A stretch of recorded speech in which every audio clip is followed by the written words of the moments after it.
Excelente, Fran. Vamos lá então, minha querida. Vamos começar a estudar.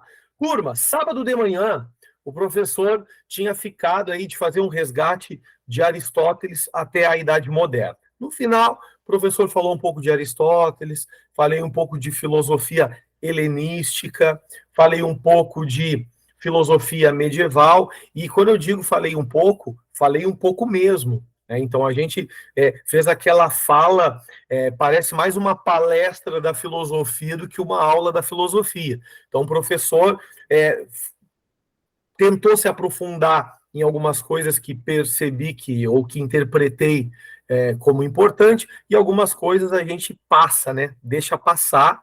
Então, o melhor que tu possas fazer é ler o meu material. Eu digo, o meu material é melhor do que a minha aula. Ele é mais completo do que a minha fala, pode ter certeza. E, na aula de sábado, a gente teria que falar um pouquinho sobre essa filosofia moderna, para poder entrar, então, numa filosofia mais contemporânea. Então, a gente vai fazer essa maratona hoje, na tentativa de falar um pouco da moderna, e já entrar um pouco no iluminismo e no romantismo, tá certo? E se a gente conseguir falar um pouco de idealismo alemão e marxismo, vai ser uma vitória. Perfeito? Então, começando pela Idade Moderna. Gente, na filosofia moderna, tem três grandes coisas que a gente precisa levar em conta, ok? Primeiro, a revolução científica do início da filosofia moderna. Segundo lugar, toda aquela filosofia sobre o poder, sobre o contrato social. E, por último, a epistemologia. Então, de novo, filosofia moderna é batata. Quais são os principais assuntos da filosofia moderna?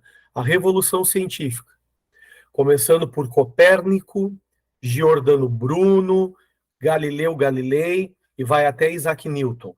Isso é revolução científica. Juntamente com o contexto da revolução científica, que é toda aquela passagem do geocentrismo para o heliocentrismo, né? Então, vamos pensar que por 1.500 anos, a igreja ela bateu o martelo sobre o geocentrismo. Aristóteles tinha falado isso, Ptolomeu tinha falado isso, mesmo tendo já na Idade Antiga Aristarco, que já tinha defendido o heliocentrismo. Então, essa discussão de geocentrismo e heliocentrismo, ela é uma discussão de 1.500 anos. E Aristóteles, enganado pelas suas percepções e sensações. Por que enganado? Porque, obviamente, né, turma? Vamos pensar que nós, enquanto estamos parados, isso! A chamada lá na finaleira, tá, Rose? Então, quando nós estamos parados, a gente não percebe o mundo se movendo em torno do Sol. A gente sabe disso. Então, quando a gente está paradão, qual é a percepção que a gente tem? De que a Terra é imóvel e tudo gira ao redor dela. E essa foi a percepção de Aristóteles. Terra imóvel, terra plana e tudo girando em torno. E essa ideia geocêntrica, ela foi cravada pela igreja também. E a igreja aceitou isso como uma verdade inquestionável. Somente Copérnico, usando a universidade, criação da própria igreja. Então, quem estava acompanhando no sábado de manhã, o final da filosofia medieval, a igreja, enfim, está criando as primeiras universidades. E essas universidades, quem vai estudar nela são os padres, são os irmãos, são os filhos dos nobres. E o Copérnico, que era um monge católico, ele começou a estudar e ele entendeu.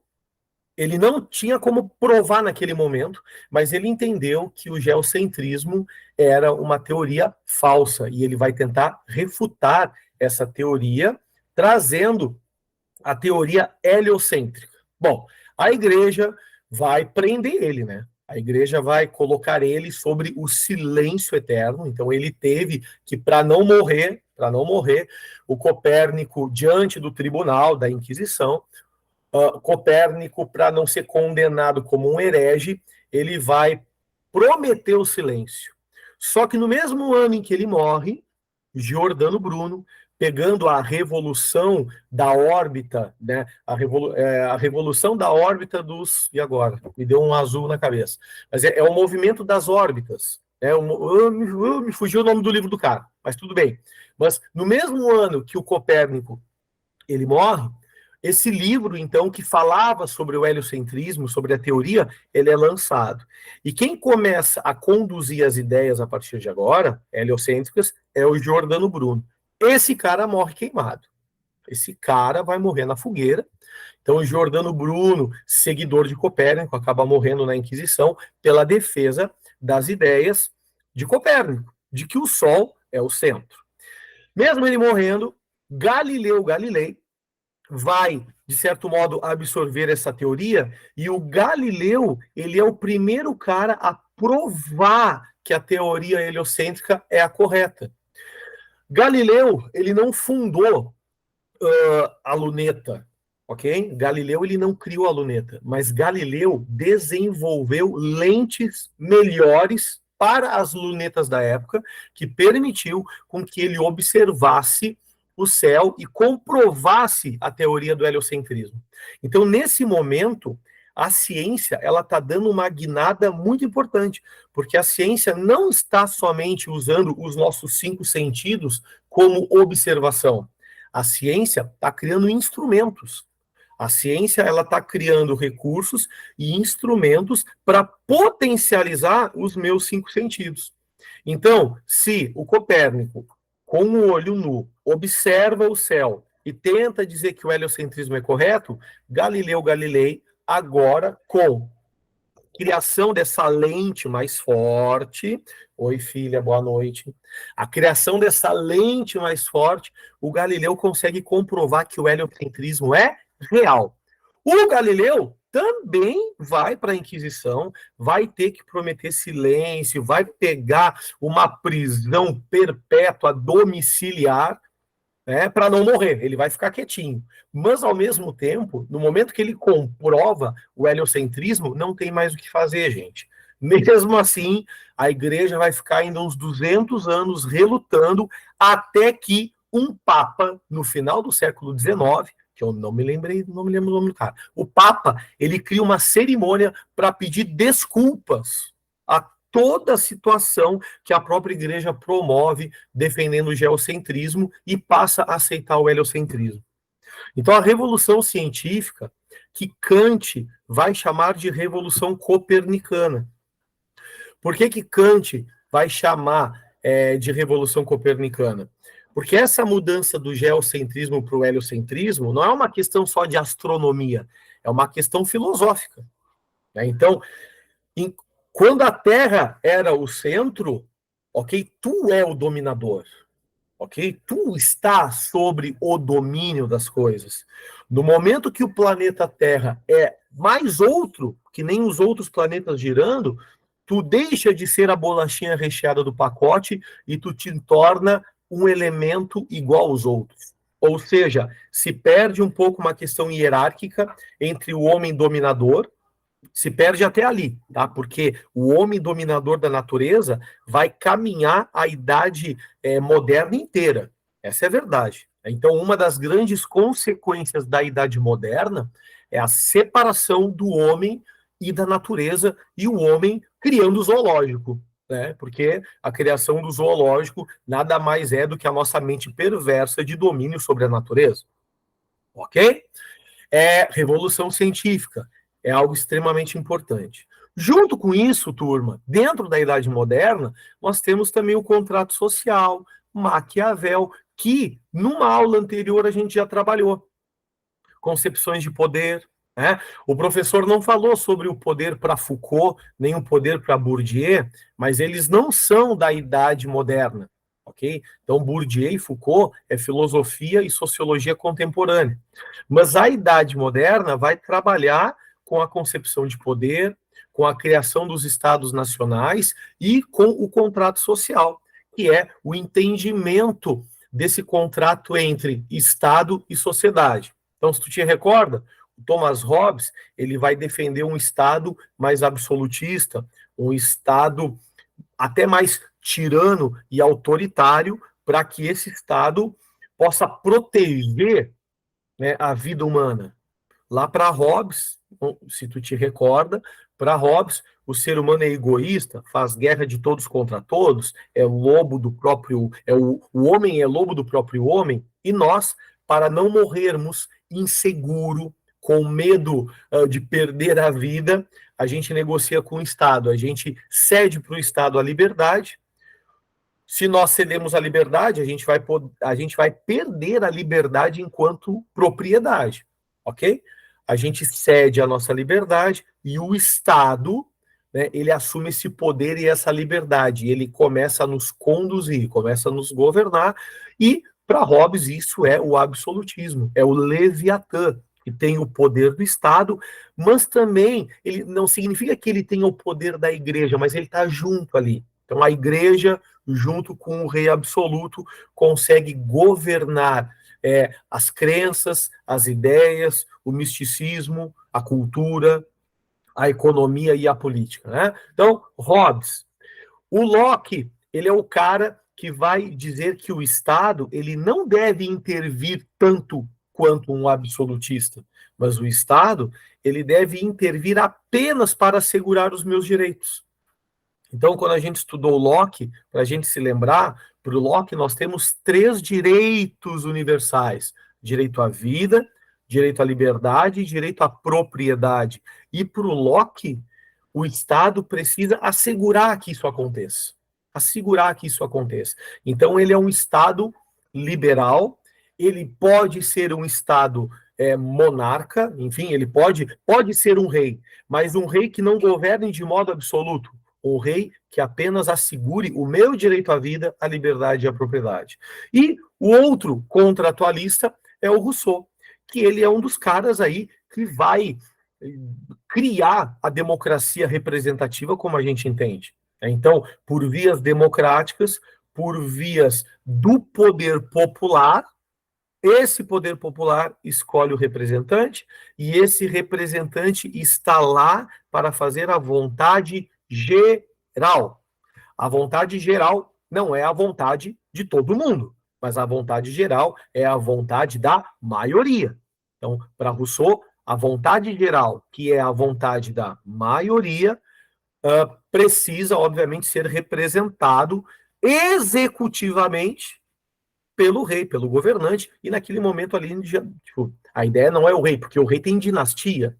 Então, Rousseau, ele está criando essa via democrática. E, ao mesmo tempo, né, entre aspas, ele está criando o impeachment. Porque se o poderoso, se o governador, se o governante, ele não atende os anseios da classe popular e da vontade geral do povo, ele precisa ser retirado do seu cargo e nós iremos colocar outro. Até aqui, dá um sinal de fumaça. Até dá um sinal de fumaça aí, tá todo mundo ok, tá todo mundo prestando atenção. Estamos dormindo, estamos acordados. Vamos lá, vamos lá. Vocês estão escutando só a minha voz, né? Porque semana passada a Bianca tinha me dado um toque aqui para eu tirar o ruído para o violão aparecer. Mas aí eu acho que agora já é só a voz que tá aí, né? Vocês estão escutando bonitinho? Bah, Roberta, será que vai ter música? Eu não preparei nada hoje, minha querida.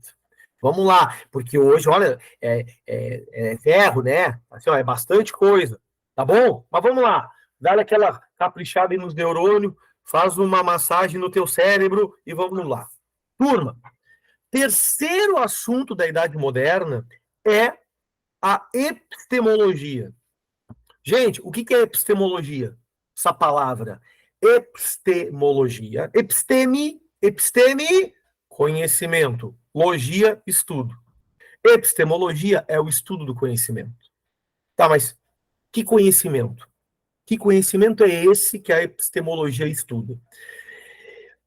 A epistemologia, ela é uma área da filosofia que investiga como nós podemos aprender o conhecimento verdadeiro, o conhecimento real. Eu tenho como aprender a verdade?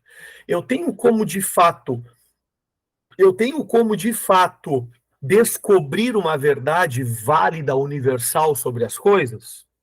Então a gente precisa entender que dentro do anseio da Idade Moderna, eles estão buscando a verdade. Eles estão querendo encontrar a verdade.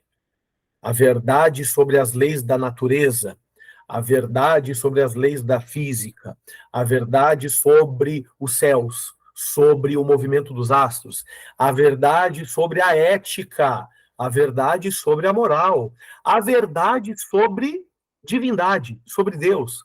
Eles estão tentando encontrar a verdade sobre a liberdade. Nós somos livres ou não? Isso é um assunto. Tu acredita que tu és livre? Ou nós não somos livres? Se tudo no mundo é causa e efeito, onde é que está a minha liberdade?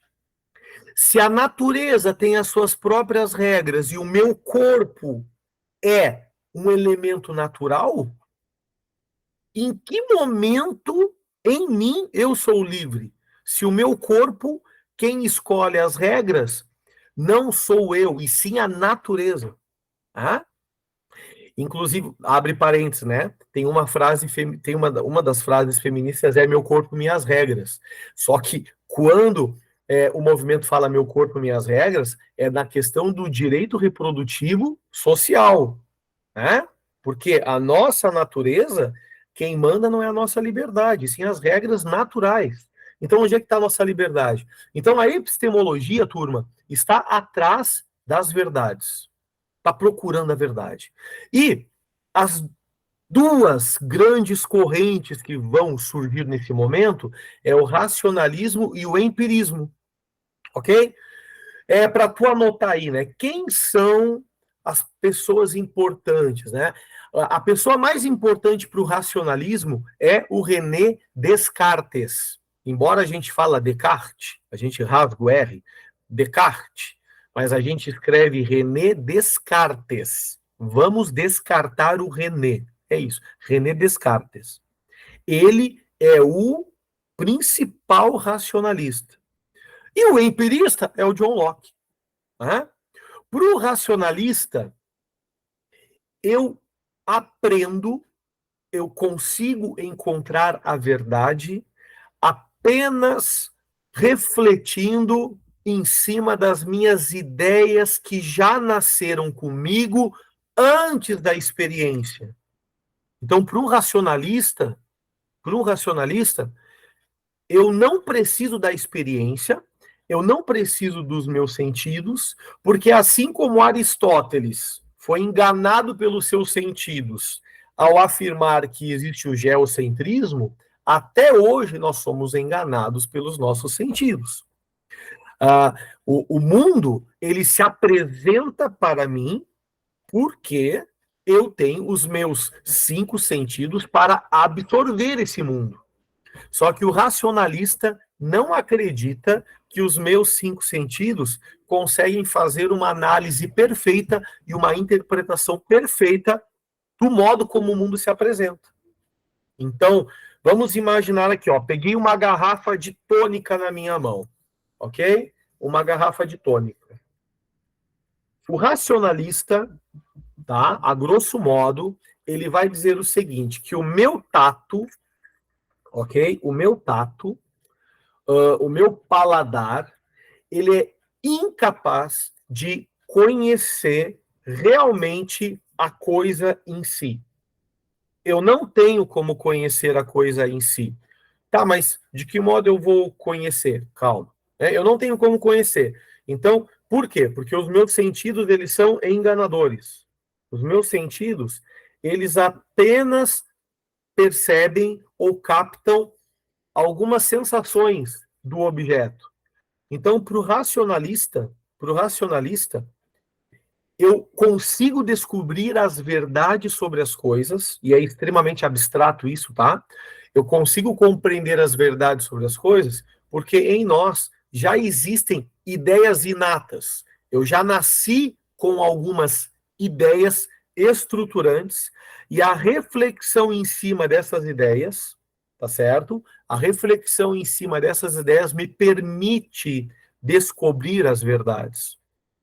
Só que é algo que a gente precisaria de uma aula inteira. Por quê? Porque para René Descartes, né? Não significa que ele não vai usar a experiência, porque não tem como, ele está no mundo, né? Ele está no mundo, ele percebe o concreto. Só que o René Descartes, ele não vai acreditar que os meus sentidos são ponte para eu conhecer o mundo real. Para o racionalismo, a ponte não está nos sentidos. A ponte para eu conhecer o mundo estão já nas minhas ideias, que já nasceram comigo e que a reflexão entre elas, o conflito entre elas, vai gerar o conhecimento real, o conhecimento verdadeiro sobre o mundo. Por isso, o racionalismo, por isso, a razão. Então, para o racionalista, pensa ideias inatas. Racionalismo é a razão. Somente pela razão eu consigo chegar à verdade das coisas. E o empirista, ele pode se dizer que ele está lá no antagonismo da história, porque o empirista significa experiência. Para o empirista, são as experiências que vão me trazer a verdade sobre as coisas. Então, existem, tá, alguns empiristas diferentes. Para o John Locke, a minha experiência e os meus sentidos como ponte que conecta ao mundo real já são suficientes para eu aprender a verdade sobre as coisas. É John Locke que vai dizer que, né, o homem é uma tábula rasa, ok? Se eu não me engano, foi a Bianca que se lembrou da folha em branco. Né? Então, a gente poderia dizer, sim, que, né, o ser humano, para John Locke, é uma folha em branco. Mas o que significa? Significa que eu não tenho ideia nenhuma quando eu nasci. Então, se para o racionalista eu já nasço com ideias, para o empirista a gente não nasce com ideias. Para o empirista, eu tenho apenas, ao nascer, os meus 5 sentidos, ok? E esses meus 5 sentidos, não foi tu, não, mas foi alguém que falou em aula aí da folha em branco. Mas tudo bem. Tábula rasa é um objeto da Idade Média, né? Ok. Tábula rasa é um objeto da Idade... tábula rasa é o WhatsApp da Idade Média, né? Tipo, é uma tabuinha de madeira, tu vai lá e martela a mensagem. E aí tu manda lá, né, pro outro reinado. O outro reinado pega aquela tábula, lê, mas o que ele faz? Apaga, lixa tudo, e aí ele vai lá e escreve de novo a mensagem.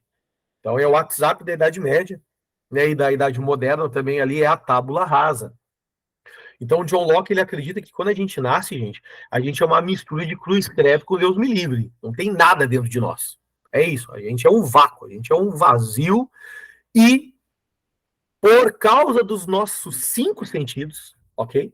Esses 5 sentidos, entrando em contato com a realidade, eles irão nos trazendo sensações e percepções. Então, as ideias que eu vou colocando aqui são ideias que são fruto da minha experiência, ok? E, geralmente, nós somos mais empiristas do que racionalistas. Então, a gente acha que lá em Platão e Aristóteles a gente já falou mais ou menos isso, eu acho. Em que sentido, né? Para o racionalista, tá viajando na maionese aqui, né? Para o racionalista, basta eu ver o Masterchef que eu serei um grande Masterchef 5 estrelas. E a gente sabe que isso é meio tosquinho, né? De dizer, né? Como assim, só vendo o Masterchef eu serei já um Masterchef? Não é assim. A gente sabe que para que a gente possa potencializar aquilo em nós, né, para desenvolver as nossas potências, isso é Aristóteles, hein, ó, para desenvolver as nossas potências, a gente precisa do hábito, do exercício, experimentar.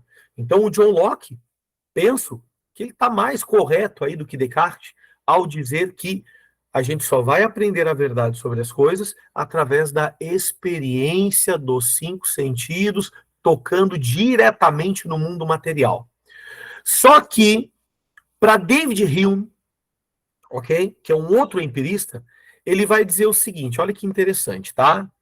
David, assim, ó, para o John Locke, eu toco no mundo com os meus 5 sentidos e as ideias que entram para cá são ideias plenas, são ideias concretas e reais sobre o mundo. David Hume, não. Para Hume, por mais que eu toque no mundo, por mais que eu toco no mundo, as ideias que entram para cá, elas são interpretações desse toque, ok? Então, se para John Locke, pelos 5 sentidos, eu tenho acesso ao mundo real, para o David Hume, ele vai desconfiar que as nossas ideias são de fato uma interpretação real dos 5 sentidos. Como é que está a cabeça de vocês aí, gente? Vocês estão bem? Vocês estão bem, turma? Tá? Vamos lá.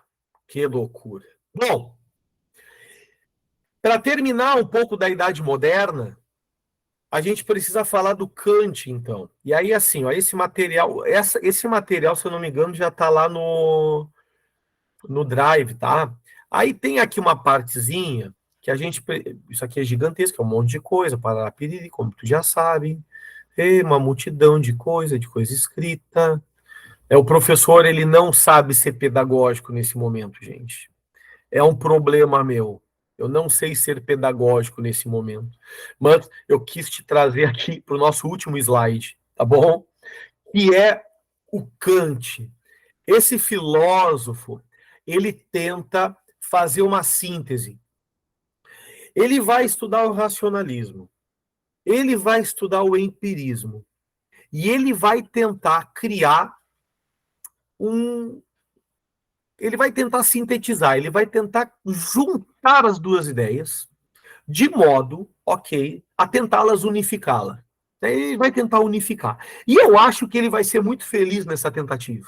Então, se o racionalismo acredita nas ideias inatas como interpretadoras e descobridoras e construtoras da verdade, tá certo? Mas descobridoras, porque se eu acredito na verdade, turma, eu não tenho que. Olha que louco isso, tá? Se tu acredita numa verdade, tu não constrói ela, tu descobre ela. Essa é a questão, porque quem acredita numa verdade, ela já está posta. Eu que não vejo. Eu que não vejo. Então, a filosofia sempre conversou muito sobre a verdade. No sentido de que existem verdades que eu vou descobrir, porque já está aí, mas existem verdades que eu vou construir. E aí, daqui a pouco, essa verdade que a gente constrói são verdades que correspondem diretamente ao nosso subjetivo, à nossa subjetividade, à nossa identidade, o nosso eu subjetivo. Existe o eu universal. Todos nós é o eu universal. Mas, ao mesmo tempo que existe um eu universal, cada um de nós, isso lá no romantismo a gente vai estudar, existe o eu subjetivo. E esse eu, ele precisa construir as suas verdades. Então, tem 2 jogos aí, né? A palavra verdade a gente vai usar num sentido mais metafísico, né? Universal, em que a gente vai e descobre qual é a verdade, e ao mesmo tempo a gente vai trabalhar num sentido também mais existencialista, no sentido de que eu tenho que construir verdades, construir os meus sentidos. E o Kant, ele vai tentar juntar as duas coisas. O Kant, ele vai tentar unificar. E de que modo ele vai unificar? Tá? Primeira coisa, tá? O Kant, eu digo assim que ele é mais empirista do que racionalista. Porque para ele, o conhecimento, ele vai começar pela experiência. Ou seja, para Kant, eu preciso experimentar para conhecer. Só que quando pensa agora aqui, tá, turma? Olha só, a gente está nessa aula. 3 de outubro de 2023, às 9h25, nós estamos aqui na aula do professor Mauro, e essa aula tá densa. O professor até agora não parou de falar 1 minuto, já tô com dor de cabeça, vou sair daqui, sei lá, vou tomar um chazinho de maracujá para me acalmar. Então, nós estamos nesse momento. Isso aqui é uma experiência. Só que essa experiência, ela está embasada em 2 categorias inatas, que é o tempo e o espaço. tudo que tu experimenta está, antes de qualquer coisa, está dentro de um tempo e dentro de um espaço. Então, o Kant ele vai dizer o seguinte, que o conhecimento ele vai começar pela experiência, mas já existem categorias inatas, estruturas inatas, estruturas que vêm já contigo, ok? Tipo, que te permite interpretar essas experiências. Então, quando eu vejo a garrafa, eu só consigo ter o conhecimento da garrafa porque eu estou tocando nela, mas dentro da minha mente já existe uma estrutura cognitiva que me permite interpretar essa garrafa, que me permite ver o espaço dela, né, ó, os limites dela e ao mesmo tempo pensar ela dentro do tempo. Como assim dentro do tempo? Sim, antes de eu pegar e agora que eu vou soltar, ó. Então toda experiência ela está dentro do tempo e do espaço. Bianca, fala minha querida, por favor. Que eu ia tô tocando nesse assunto sobre experiência, realmente, de tanto na questão do tempo, mas principalmente na questão do espaço, de como é que a forma se. Como é que o nosso cérebro entende certas formas. E eu queria fazer um adendo, porque eu sou desenhista, e no mundo do desenho o pessoal utiliza isso a rodo. E até eu estou lendo um livro chamado Filosofia, a Filosofia dos Contextos dos Saberes, que fala principalmente sobre uma questão dos signos e símbolos que a gente tem na nossa mente, que é, por exemplo, saiu bastante da aula, mas eu gosto muito de falar isso, tanto do Pode falar. presencial quanto que, por exemplo, todo mundo aqui possivelmente já viu Toy Story, né? Perfeito. Tem aquele ursinho rosa. Do Toy Story 4. Não, o do 3, né? Que eles vão pro orfanato? Acredito que sim, eu não lembro. Mas tem Tá, um ursinho rosa. tá. No fim das contas, isso aí, spoiler, já passou um bom tempo o filme, então não é mais. É isso aí. No fim das contas, o ursinho ele trai as pessoas, mas todo mundo já deve ter visto aquele post que é, nunca imaginei, nossa, expulsa, eu sou gaúcha. Nunca imaginei que o ursinho ia trair, sei lá o quê. Por quê? Porque dentro da nossa cabeça, o nosso cérebro consegue correlacionar Toy Story 3. Isso. Nosso cérebro consegue correlacionar certas formas em certos pensamentos. Por exemplo, o círculo está relacionado a coisa fofa. Tanto é que até isso entra numa questão da seleção natural, que bebês normalmente são redondos, por quê? Porque evita com que os animais, o pai ou a mãe abandonem o filho. Por exemplo, lontra. Lontra é fofo, todo mundo acha fofo porque é redondo. Já animais, já coisas perigosas normalmente têm cantos. Porque ele era legal. Tem cantos mais afiados, por exemplo, lembrando facas, lembrando do caco de vidros, por exemplo. Deixa eu pensar num exemplo aqui. Um personagem triangular, bem, Tá. por aí vai. A gente sabe que ele é mais ou menos do mal por causa disso, e é interessante como que isso tá ligado nessa questão da gente conseguir, por experiência e também por racionalização dos nossos sentidos, entender que, o que é redondo é mais fofo, não é tão, em teoria, não é algo inimigo, e coisas que têm cantos mais agudos, como um quadrado ou um triângulo, estão muito mais ligados à percepção de algo que pode machucar, como uma espada, uma faca, por aí vai. Eu acho que me estendi, Perfeito. desculpa. Não, fica à vontade. Sabe o que eu pensei também, Bianca? É justamente isso, ó, é o conhecimento prévio sobre as coisas. Então, por exemplo, se eu peguei um livro, né, tá, né, pegar um livro aqui, ó, Pedagogia do Oprimido, do Paulo Freire, tá? Esse livro aqui, ele é um livro clássico, né? Tipo, ele é um livro clássico do Paulo Freire, enfim. E ele é o segundo ou o terceiro livro dele. Mas olha que interessante, né? Um dos últimos livros dele é o Pedagogia da Autonomia, que é um dos últimos livros do Freire. Se aquela pessoa Vou te dar um exemplo, tá? Aquela pessoa vai tentar ler a pedagogia da autonomia. Ela vai entender? Ela vai entender. Só que se ela não tiver lido esse aqui antes, alguns links, ok? Mentais ali, link mental é uma redundância nesse momento. Né? Alguns links ela não vai conseguir fazer porque faltou algum conhecimento prévio sobre algumas questões. Acho que, não sei se vocês estão me entendendo. Por que o apriorismo de Kant é uma coisa muito interessante? Porque a gente está estudando, e tu vai aprimorando o repertório. Repertório intelectual, repertório cultural, e vai te preparando, esse repertório, ele vai te preparando para leituras daqui a pouco mais sofisticadas. E aí, vai chegar um momento que tu vai te deparar com um livro que tu só vai conseguir entender ele porque tu leu o anterior, perdão.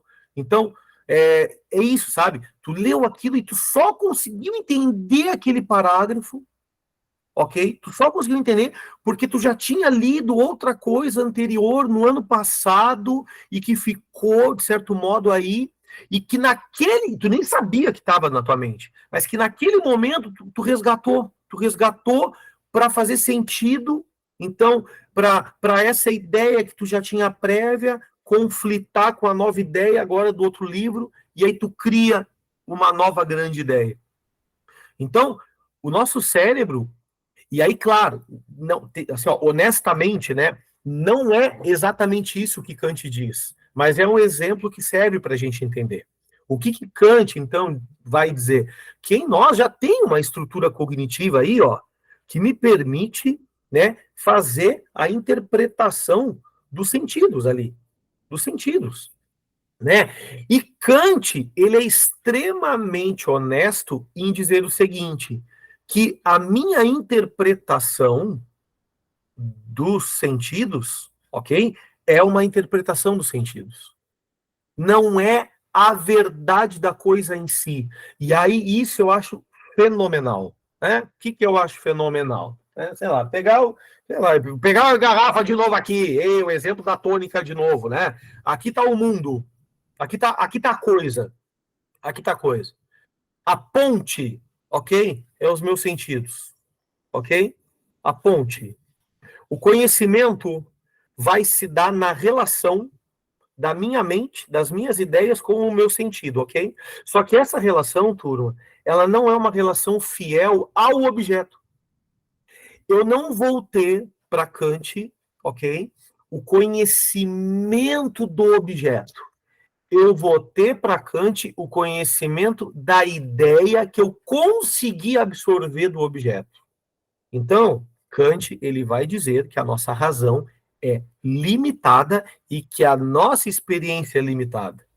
Lá no racionalismo, volta agora, lá para o racionalismo, a razão é perfeita e a experiência é limitada.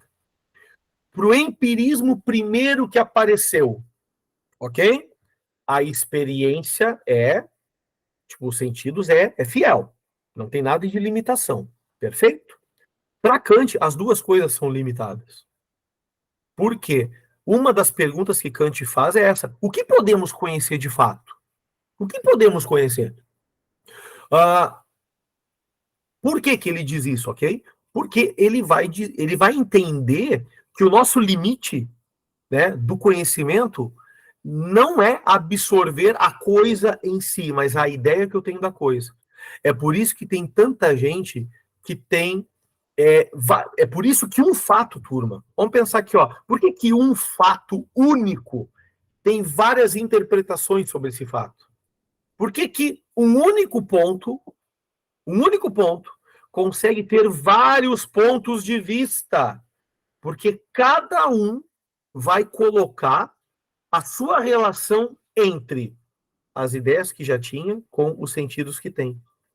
Então, cada um vai tirar do objeto a sua impressão. E é por isso que a gente tem que se... Aí, né, fica a dica aqui, né, enfim, mas não quero ser moralista, tá?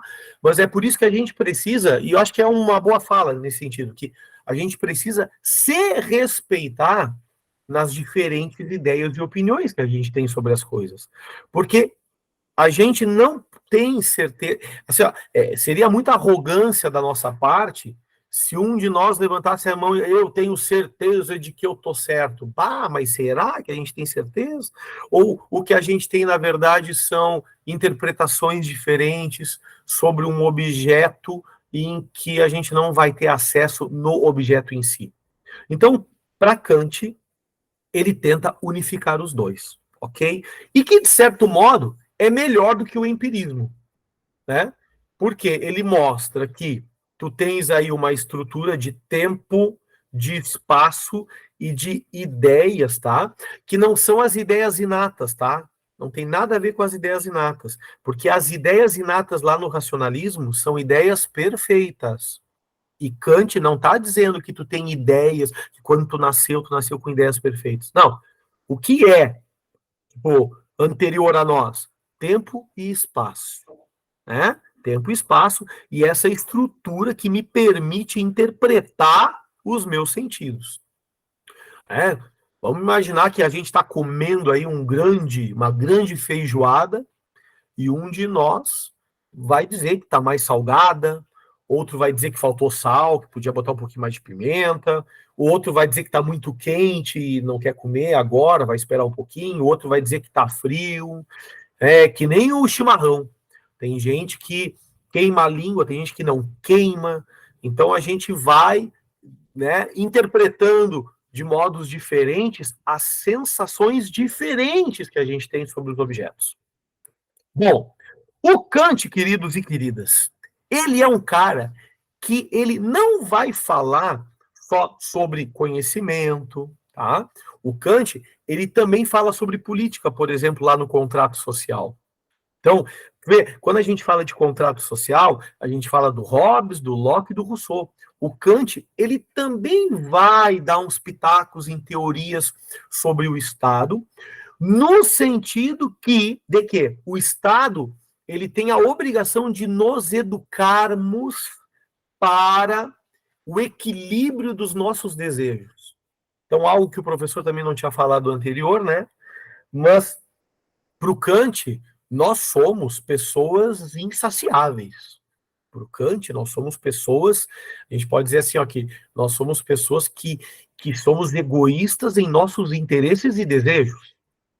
Só que nós não estamos no estado de natureza, a gente vive num estado contratual. A liberdade natural era quando não havia Estado. Então agora ninguém mais tem liberdade natural, a gente tem liberdade contratual. E nessa liberdade civil contratual, eu preciso maneirar no modo como eu vou viver os meus desejos. E quem é que vai contribuir comigo? O Estado. O Estado precisa me educar. Então, a educação para Kant é uma metodologia, né? E aí a gente pode criticar ou não, tá bom? A gente pode criticar ou não, porque para Kant a educação ela é, em certo modo, disciplinadora. A gente precisa se disciplinar, né? Para poder viver os nossos desejos de modo equilibrado, porque senão vai dar problema. Vai dar problema. Bom, o Kant, Turma, ele é um cara que vai falar sobre também o iluminismo, tá certo? E o iluminismo, vocês já tiveram aula de história sobre o iluminismo? Hein, gente? As aulas de história de vocês aí? Então, olha só que interessante, né? No iluminismo, a gente fala sobre Voltaire, Montesquieu, Rousseau, Parará, Piriri, né? Então a gente vai, de certo modo, focar um pouco no que Kant vai falar sobre o iluminismo, tá? E aí, para Kant, ok? E assim, ó, essa linha aqui que o professor colocou, ó, iluminismo, romantismo, idealismo e marxismo, tá? O professor tá dentro da Alemanha, tá? Esse momento aqui, ó, quando assim, ó, a gente está falando agora de Kant, né? O Kant, ele já é um alemão que vai promover dentro do seu território ali uma efervescência filosófica. Então, esse momento, turma, assim, agora a gente vai assim, ó, do iluminismo ao marxismo, gente, é filosofia alemã. tá certo? Que lá no final do marxismo, enfim, a gente vai poder criticar tudo isso, porque é meio irônico a gente perceber que 200 anos de uma filosofia muito forte, 200 anos de uma filosofia que depositou na razão o seu progresso, não todos, tá? Romantismo era contra a razão, marxismo nem se fala também, mas essa vertente da Idade Moderna, entrando agora para o Iluminismo, é uma vertente que defende muito a razão como progresso da humanidade. E a gente sabe o que aconteceu na Alemanha no século XX. E isso vai ser criticado pelos filósofos. Tanto progresso em nome da razão, mas olha o que aconteceu. A razão substituiu a metafísica. A razão substituiu as tradições. A razão substituiu formas de governo que a gente achava absolutistas. Enfim, a razão substituiu tanta coisa, mas agora essa razão está servindo como instrumento de domínio às massas. E aí toda situação de guerra, de nazismo, vai ocorrer na Alemanha pós toda essa história da filosofia defendendo a razão. E aí vai aparecer os filósofos críticos de tudo isso. Para o Kant, gente, o iluminismo é maravilhoso, ok? Porque para Kant, o ser humano tem que potencializar a sua razão. Nós somos seres racionais e precisamos viver de modo racional. E aí tem uma frase do Kant, deixa eu pesquisar aqui. Eu não botei aqui. Espera um pouquinho. Olha quanta bagunça. Ah, aqui! Olha quanta bagunça, tá? Essa frase aqui é do próprio Kant, então, dentro de um artigo que ele escreveu sobre o que é esclarecimento. Esclarecimento, turma, é o nome que se dava para o movimento iluminista dentro da Alemanha. Então, geralmente, quando a gente estuda iluminismo em história, perfeito? Nós estamos estudando o iluminismo francês. Então, Montesquieu, Voltaire, o Rousseau estão estudando o iluminismo francês, que é um movimento que está tentando, ok, viver pela razão. E aí a gente sabe que o iluminismo, ele acredita que todos nós temos uma luz natural, e essa luz natural vem da razão como caminho para o progresso. E aí o iluminismo, ele quer acabar com a nossa dependência diante da religião e diante das leis do Estado. O iluminismo, ele vai dizer para nós não precisamos mais viver embaixo da saia da mamãe igreja. A gente não precisa mais viver sobre os mandos e desmandos do Estado. Nós precisamos viver de modo autônomo. Autonomia. Nomia, normas, regras. Iluminismo quer que a gente seja autônomo, quer que a gente viva as nossas regras, a construção da nossa razão como regra, como moral, como ética. Eu não preciso mais depender da igreja nem do rei. Isso é o iluminismo. O iluminismo quer que tu viva julgando as coisas, não conforme a Bíblia ou a lei do Estado, mas que tu julgue as coisas conforme tu entendas dentro de ti e que tu julgue as coisas conforme a tua razão. Então, para o Kant, o esclarecimento, que é como se chama o iluminismo na Alemanha, é a saída do homem de sua minoridade. Só que é palavra do Kant, tá? Então vamos ler esse aqui bonitinho. Esclarecimento é a saída do homem de sua minoridade, da qual ele próprio é culpado. A menoridade é a incapacidade de fazer uso do seu entendimento, sem a direção de outro indivíduo. O homem é o próprio culpado dessa menoridade, se a causa dela não se encontra na falta de entendimento, mas na falta de decisão e coragem de servir-se a si mesmo sem direção de outrem. Ou seja, ele está dizendo que muita gente não se anima a viver pela razão. Né? Muita gente não se anima a viver sendo responsável pela sua liberdade. Sabe quando tu pergunta uma coisa para mãe, para pai, para marido, para mulher, para namorado, namorada, e a pessoa não tem a resposta e tu fica naquela angústia? Quando isso acontecer, é porque quem tem que resolver a situação é tu mesmo. Então tem coisas que a gente pode até tentar perguntar, mas no fundo, te vira. Essa é real. No fundo, quem tem que resolver o problema é tu. Tu tem que ter coragem, né, e responsabilidade diante da tua escolha. E muitas vezes daqui a pouco a gente se amedronta, a gente tem medo, a gente se acovarda diante de certas situações. Então a palavra para o Kant é saperiaude. Tem coragem de fazer uso do teu próprio entendimento. Esse é o lema do esclarecimento, e esse é o lema do iluminismo. Muito bem. Turma, alguma pergunta até aí? Eu sei que hoje a aula tá punk. Tá todo mundo bem? Alguém quer falar alguma coisa, alguma consideração? O que se lembra aí do iluminismo que a gente pode trazer para a aula? Já que vocês já tiveram aula de iluminismo, o que a gente poderia, assim, trazer? O iluminismo é o quê? Professor Ned Ludd e do movimento feminista. Prof, o Ned Ludd. Tô boiando! Ned Ludd. Amanda?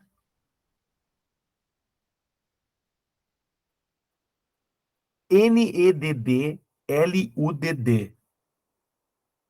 Eu te juro que eu não sei o que é isso. O que é isso, Amanda? O que é Nedd?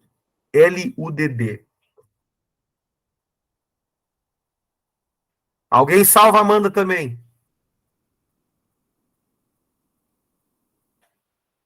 A questão do ludismo. Tá.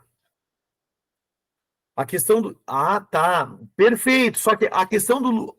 Recém voltou à luz, Ariadne. Tá bom, querido. Mas a questão do ludismo, tá.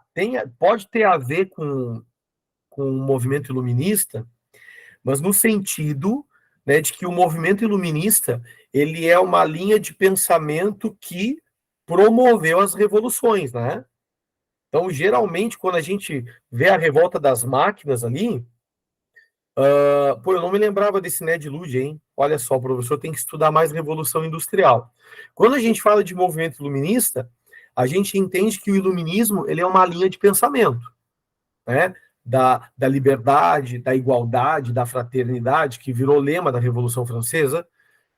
Mas vamos entender o seguinte, que o iluminismo ele é uma linha de pensamento que se fez concreto, que se materializou nas revoluções. Então, na Revolução Industrial, né, na revolta, né, diante das máquinas dentro das fábricas que estavam retirando o emprego daqueles que precisavam, a Revolução Francesa, a derrubada do rei ali pelo Robespierre, né? Todas as revoluções, elas foram alimentadas pelos ideais iluministas. Tá certo? Não sei se eu acho que é por aí. Não sei se tu quer fazer uma outra pergunta sobre isso, né? Mas a ideia, acho que a gente entende que o iluminismo é essa linha de pensamento que se materializa, tá? Se materializa nas revoluções. Perfeito? O iluminismo, gente, ele vai ser criticado, ok? O iluminismo, ele, embora, né, a gente defenda o iluminismo como uma via de progresso, de razão, a gente vai perceber na história, tá, que nem todo movimento vai apoiar o iluminismo. Porque esse movimento, ele deixou de tratar a natureza de modo orgânico. Então, críticas ao iluminismo. O iluminismo, embora tenha trazido... O iluminismo, ele ajudou muito nos direitos políticos. Então, por exemplo, quando a gente fala liberdade, igualdade, fraternidade, que são o lema da Revolução Francesa, quando a gente percebe as filósofas da Revolução Francesa, todo o ideal de iluminismo tentando liberdade diante da igreja, liberdade diante do rei, então o iluminismo ele está trazendo à tona uma nova política, uma nova forma de governo e a luta dos direitos, principalmente civil e político, e depois social. Só que o iluminismo, no meio do caminho, ele foi deixando algumas coisas de lado. E aí, quais são as críticas do romantismo sobre isso, por exemplo? O iluminismo, ele deixou a emoção de lado. O iluminismo começou a tratar a natureza como de modo mecânico, ok? Não de modo orgânico. O iluminismo colocou o ser humano, mas assim, ó, no auge, né, como centro do mundo. Olha só, deixa eu ver aqui, ó. Essa imagem aqui, ó. Acho que aí a gente faz essa imagem e a gente termina com a aula. Essa imagem aqui, meus bonitos. Alguém conhece o Viajante sobre o Mar de Névoa? Essa imagem, essa pintura artística, ela é muito linda. E ela está mostrando aqui, meus queridos, a ascensão dos ideais iluministas e a ascensão do capitalismo. Boa, Bianca. A ascensão do capitalismo, ok? Deixa eu ver aqui se eu consigo... Ah, agora ficou melhor aqui. O professor colocou uma explicaçãozinha aqui embaixo, ó, tá? Então, pensa o homem como centro do mundo, o homem no topo, ok? Diante de infinitas possibilidades de futuro, tendo junto com ele a ascensão do capitalismo e os ideais iluministas, ok? Então, essa pintura, ela foi feita nesse contexto, efervescendo os ideais do iluminismo e o capitalismo com toda, na Revolução Industrial, já partindo para outras partes do mundo, o que vai se tornar depois uma globalização, ok? Só que o romantismo, ele está percebendo que, diante de tudo isso, coisas ficaram de fora do pacote. Então, uma das coisas que ficaram fora do pacote, turma, foi a própria espiritualidade diante do mundo. O romantista, tá? O romancista ou o romântico, ele não é um cara que tá... Alguns são extremamente religiosos, tá? Mas não é da religião em si. Ele tá falando do olhar espiritual, do olhar meio mais holístico, ok? Tá ligado? Holístico, um olhar mais sagrado sobre as coisas, o tratamento da natureza no sentido humilde, te colocando como uma pessoa impotente diante da natureza e não potente. Então, esse quadro é o homem todo-poderoso. A escola do romantismo está nos dizendo que o iluminismo errou. Deixou as emoções de lado, deixou a arte de lado, né? Deixou a espiritualidade, a literatura. Sim, porque o que serve no mundo capitalista, tá? Liberalismo e utilitarismo. Boa! Então, o que serve aqui? Perfeito, né? A gente podia fazer uns aulão. Roberta, bom, quem sabe? Dá umas ideias para Roberta, fazer uns aulão, assim, diferentão, assim. Até agora, para finaleira aí, ó, faltando um mês de Enem, né? Faltando um mês de Enem, a gente podia dar umas viajadas junto. Seria muito legal. Ah, perfeito, tô dentro dessa. Então, o romancista ou os românticos, eles vão ter essa crítica severa ao iluminismo. Porque as pessoas estão empedradas, as pessoas estão endurecidas, né? O ser humano, ele está mais egoísta, o ser humano está mais utilitarista, né?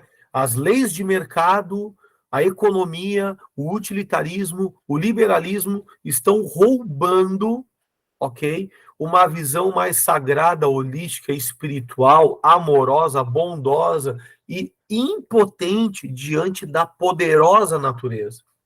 Né? Gente, alguém tem alguma pergunta, alguma consideração? Querem falar alguma coisinha? Acho que a gente falou de tudo um pouco, né? Racionalismo, empirismo, apriorismo, iluminismo e romantismo. A gente falou um pouco dessas escolas, tá? Eu não me esqueci que uma das alunas queria que a gente falasse de Hegel. E uma das aulas a gente vai ter que, obviamente, falar sobre Hegel e Marx. A gente não teve ainda aula de marxismo, né? Então, próxima aula, a gente pode ver a questão do idealismo, a questão do marxismo, tá? Já nos preparando para uma filosofia mais contemporânea. E aí, vamos trabalhar Nietzsche, vamos trabalhar Foucault, vamos trabalhar pós-modernidade. Nós estamos na semana 9. Falta quantas semanas mesmo? São quantas semanas? Já vou botar chamada. São quantas semaninhas? São 13, se eu não me engano. Tá, gente? Eu acho que é isso, turma. Tá? Eu não sei se alguém quer falar mais. Porque assim, ó, por que eu acho que é isso, tá? Porque se eu entrar, por exemplo, no idealismo aqui, o professor vai querer falar da dialética de Hegel. E a dialética de Hegel, ela é uma coisa interessantíssima, importante, tá certo? Importante, e que a gente precisa de tempo para falar um pouquinho que seja, né? Alguém já ouviu falar da dialética de Hegel? E a diferença da dialética de Hegel para a dialética de Marx? A gente precisa conversar sobre isso também. Mas aí a gente conversa na próxima aula, então. Tá certo, gente? Eu acho que essa aula, assim, ó, a Bianca falou e a Bianca salvou a aula, hein? Amanda, nós vamos falar disso, tá? A gente precisa falar da dialética. Dialética é extremamente importante. É a dialética de Hegel e a dialética de Marx, tá? Acho que é isso, então, turma. Acho que é isso? Ou não é? Eu vou dando tchau, então, aqui. Beijo para vocês. Fiquem até a próxima. Fiquem até a próxima. Até a próxima. Tá bom? Beijo, gente. Beijo. Ah, professor, tem uma série muito boa que fala da filosofia. Não é o Merli? Merlin? Acho que é o Merli, não é? Já me falaram que o Godplay fala de filosofia. Perfeito. Mas tem aquela série do professor de filosofia, Merli, o nome. Dá uma pesquisada. Fala, Bianca. Também, para complementar, já que o pessoal está recomendando, vai a recomendação aí de Love, Death and Robots, que fala, em essência, são vários episódios que nenhum tem um nexo com o outro, nenhum tem uma continuação do outro, porém falam sobre questões da nossa realidade. Alguns são bem loucos e outros falam realmente, tipo, por que a humanidade acabou, por exemplo. É muito massa, e fica a recomendação aí, comecei a assistir hoje e tá incrível. Arcane também, que fala sobre problemas sociais, é muito bom. De que plataforma é essa que tu falou? O Love, Death and Robots e Arcane são da Netflix, dá pra assistir por lá. Tá certo, então. Pedro, tem um professor de filosofia que ele é muito fã de Kant. Show de bola, querido. Kant, assim, ó, eu particularmente, tá? Kant eu acho um cara muito difícil. A gente lê o Kant e a gente fica meio perdidão, tá?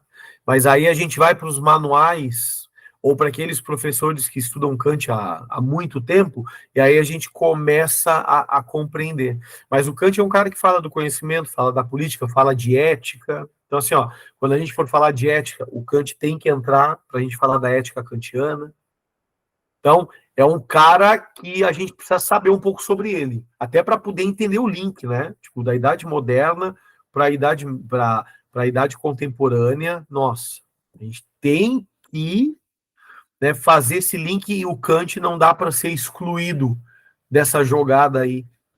Tá certo? Beijo para vocês então e vamos parar de gravar. Valeu, Rafael. Aí, turma.